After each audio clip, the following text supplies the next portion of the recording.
আসসালামু আলাইকুম। লাউ দিয়ে আমরা বিভিন্নভাবে রান্না করে খেয়ে থাকি। তো আমরা এক একজন কিন্তু এক একভাবে লাউ খেয়ে থাকি। লাউর শরীরের জন্য ভীষণ উপকারী।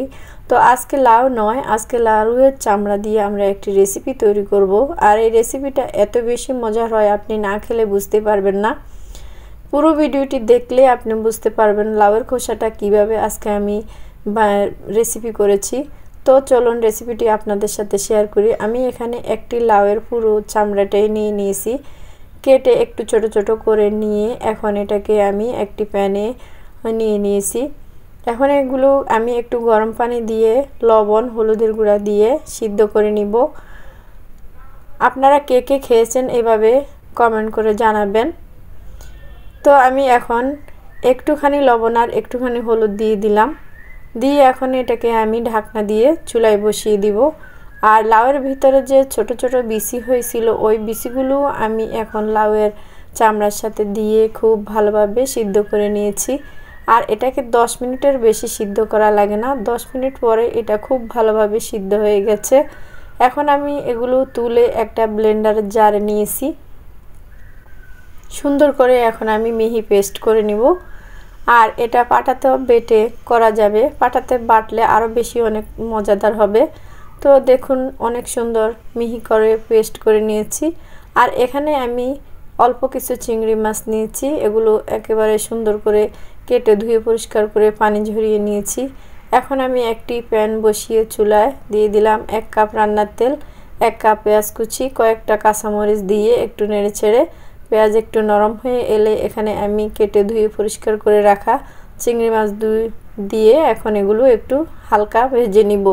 আর এখন এখানে দিয়ে দিব আমি পরিমাণ মতো লবণ, 1 চা চামচ করে হলুদের গুঁড়া, 1 চা চামচ জিরার গুঁড়া, 1 চা চামচ ধনিয়া গুঁড়া দিয়ে এখন একটু নেড়ে ছেড়ে নিব।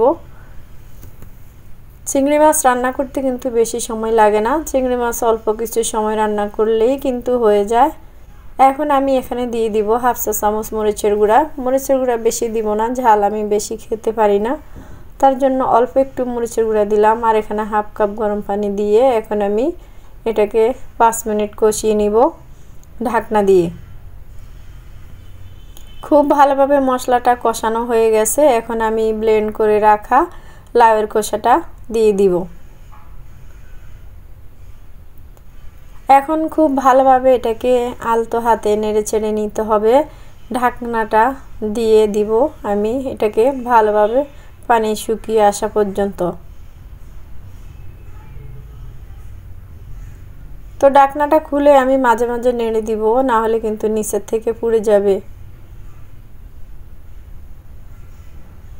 খুব ভালোভাবে নেড়ে ছেড়ে দিয়ে আমি পানিটা শুকিয়ে নিব।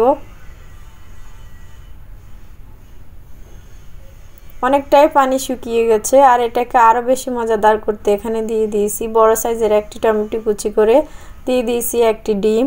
এখন এগুলো ভালোভাবে নেড়ে ছেড়ে একেবারে মিশিয়ে নিয়ে উপর থেকে ধনেপাতা কুচি দিয়ে আমি একেবারে ঝুরঝুরা করে ভেজে নিব। আর এটা গরম ভাতের সাথে খেতে কি যে মজা, আপনি না খেলে বুঝবেন না। তো আমার আজকের রেসিপি কিন্তু এই পর্যন্তই। এখন আমি এটাকে পরিবেশন করে নিব। এতক্ষণ সময় নিয়ে আমার ভিডিওটি দেখার জন্য সকলকে অসংখ্য ধন্যবাদ। যদি আপনাদের একটুও ভালো লেগে থাকে তাহলে একটা লাইক দিয়ে ভিডিওটি দেখা শুরু করবেন। সবাই অনেক বেশি ভালো থাকবেন, সবার জন্য অনেক অনেক দোয়া রইল। আল্লাহ হাফেজ।